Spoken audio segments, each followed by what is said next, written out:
नमस्ते। महाराष्ट्रन संस्कृति के एगो अमूर्त विरासत मराठा समुदाय के एगो जोन अभिन्न अंग है, जोन अमूर्त विरासत है जाकरी, ओकर पर आज के हमनी के कार्यक्रम आधारित रही। हमने देखब जा कि कैसे जाकरी शर्तबंद मजदूरी के समय हमनी के देश में आनल गल रहल मराठा समुदाय द्वारा, और आज इतना पीढ़ी बाद भी जाकरी कितना जोश के साथ हर बरिस गणेश चतुर्थी के अवसर पर मनावल जाला, और नवा पीढ़ी कैसे एके आगे ले जात हवन जा ई देखब जा आज के ई कार्यक्रम में। जाकरी एगो ऐसन विरासत है जो महाराष्ट्र से आके मॉरिशस में बस गल बा, और जाकरी के अंतर्गत खाली तोहरा जो नजर आवेला नाच गाना खाली वही नहीं बा, ई जो नृत्य है ई भगवान के समर्पित है। इ नृत्य में ओकर संगे जो बोल बाटे उ बहुत ही गणेशमय एगो वातावरण, बहुत ही एगो आध्यात्मिक और भक्तिमय वातावरण स्थापित करते हुएला, काहे कि एकर अंतर्गत एगो वंदना चलेला, एगो भजन चलेला। और जैसे देखत हवा जाकरी में गणेश के जो महिमा के गुणगान होता, नृत्य के माध्यम से, गायन के माध्यम से, ओकर जो वस्त्र बा ओकर माध्यम से। तो वैसे ही मॉरिशस में अलग अलग प्रांत से जो समुदाय लोग आके बसल हवन जा, उ लोग के भी पूजा अर्चना वंदना के रूप अलग अलग रहल, और ये नृत्य के जो माध्यम है हमने अलग अलग समुदाय में सकब जा देखे। अब देखा राम भजनम, राम के गुणगान जब होवेला तो राम भजनम उ जोन दिया जलेला ओकर बीचों बीच जोन दिया रखाला, ओकर परिक्रमा करते हुए एक बहुत ही सुंदर नृत्य होवेला। और ऐसन ही एगो अन्य सकब्जा उदाहरण देवे जोन बिहार से आल बाटे, वह गीत गवाए। धरती माता के पहले में सुमिरिला, धरती माता के मधुबनवा में सुमिरिला, राम के मधुबनवा में सुमिरिला, राम के मधुबनवा में सुमिरिला, राम। गीत गवाए भी मशहूर है, प्रचलित है अपन नृत्य खातिर, लेकिन गीत गवाए में भी आप बहुत अच्छा से जानेला कैसे महादेव के गीत बा, कैसे सुमिरन बा, कैसे अर्चना होवेला, कैसे धरती बंधाई होवेला। तो हमनी के पूर्वज लोग इस देश में जोन जोन विरासत अनले हवन जा, ओकर में जो नृत्य बा, जो गायन बा, वो अलग अलग विधा में इस्तेमाल होवेला। और वैसे ही आज जब जाकरी दिखत है जा तो ई जो नृत्य कला बा, ई जो गायन शक्ति बा, ओके गणेश जी के समर्पित करल जाता, उनकर अर्चना में, उनकर वंदना में।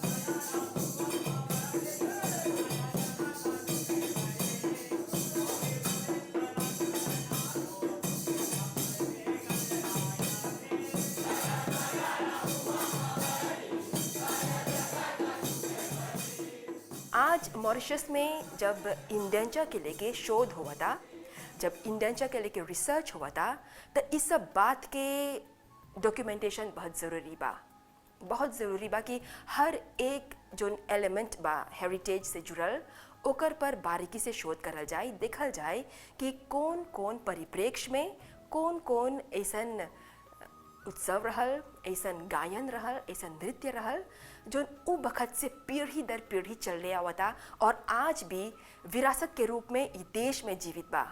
खाली आज खातिर ही नहीं, बल्कि एके सीखत हवन जा नवा पीढ़ी, और एके सीख के उ लोग अब आगे चल के एके जीवित रखियन जा।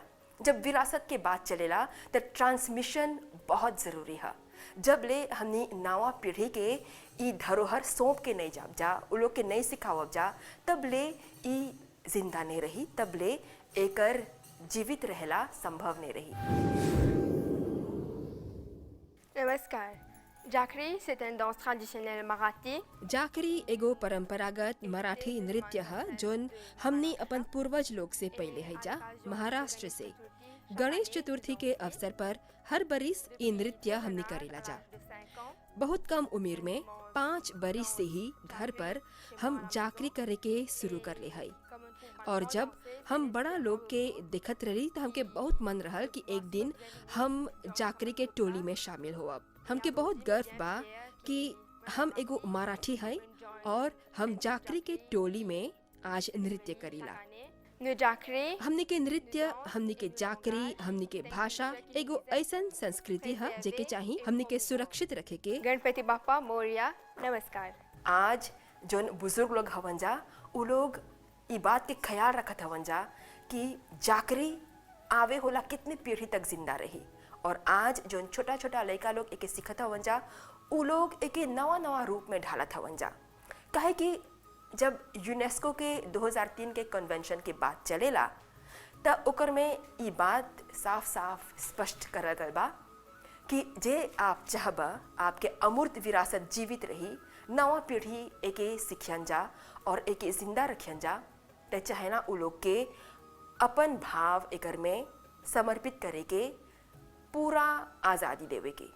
मतलब कि जब तक कि जाकरी के ओकर मुख्य बात हुए रही, जब तक कि ओकर डांस मूवमेंट वैसे ही रही, ओकर में कुछ और जोड़े खोजबा, ओकर जोन ओरिजिनल इंस्ट्रूमेंट रहल, लोग के जोन बाजा रहल, जब तक कि उ रही और ओकर में एक दूगो और जोड़बा त ई बहुत ही स्वाभाविक है। काहे कि बहता नदी की तरह हमने के अमूर्त विरासत है।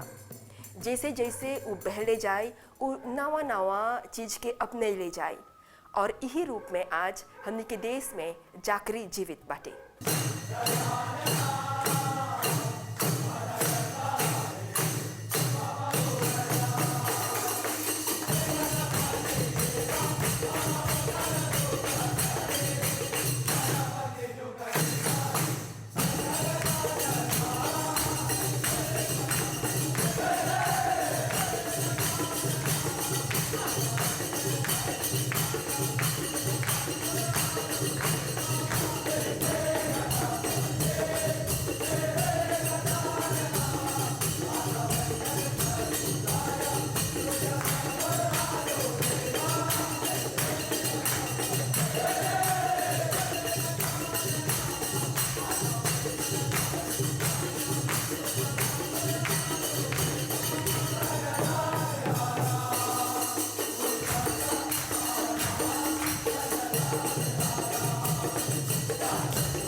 जाकरी आगे जोन तरीका से होवत रहल ओकर में आज थोड़ा परिवर्तन चलाल बा जेके नहीं सकब जा एविते करे। आगे के समय में पुरुष और महिला लोग अलग अलग नृत्य करत रहल जा और आगे के वक्त में खाली झांझ और ढोलकी के इस्तेमाल होवे, लेकिन आज पुरुष और महिला ये नृत्य संगे करेलन जा और गावे के ढंग में भी कुछ परिवर्तन चलाल बा। और जब इंस्ट्रूमेंट के बात करत है जा वो लोग के बाजा के, तो आज पर्क्यूशन, चिमटा और नवा नवा इंस्ट्रूमेंट भी शामिल कर देवल गल बा। और हम जाने ला जा कि अमूर्त विरासत के नए सब फ्रीज करके रखे, मतलब कि जब नवा पीढ़ी एक में शामिल होत हवन जा तो उ लोग अपन हिसाब से आज के जो नवा इंस्ट्रूमेंट बा उ लोग के चाहे आज़ादी देवे के कि उ लोग सकन जाए के शामिल करे, और आज के गावे के तरीका में भी परिवर्तन चलाल बा। वैसे ही आगे के समय में जो पहनावा रहल उ पहनावा वैसे ही बा, लेकिन ओकर में भी थोड़ा नयापन आवता, ओकर में भी आभूषण के हिसाब से कुछ नयापन आवता, कुछ परिवर्तन आवता। और ई जो जाकरी बाटे ओकर खूबसूरती, ओकर सुंदरता और ओकर मान के और बढ़ावेला। जब तक कि विरासत के ओकर मान बढ़ेबा उतना आज़ादी आपके हा कि सकबा ओकर में परिवर्तन आवे। मुख्य बात ई है कि जोन ओकर मुख्य तत्व है, जोन मेन एलिमेंट है, ओकर संगे तोहरा नहीं चाहेला छेड़छाड़ करे।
आज के कार्यक्रम में देख ली जा कैसे जाकरी हमने के देश में पीढ़ी दर पीढ़ी चले आवता, कैसे बुजुर्ग लोग से सीख सीख के नवा पीढ़ी एके जीवित रखत हवन जा और एके बढ़ावा देवत हवन जा।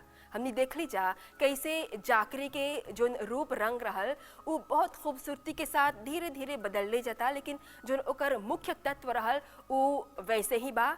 आज भी गणेश चतुर्थी के शोभा बढ़ावेला जाकरी। कार्यक्रम के आप ध्यान से देखला, पसंद करला, बहुत धन्यवाद। अगला विरासत तक हमने के आज्ञा दा। नमस्ते।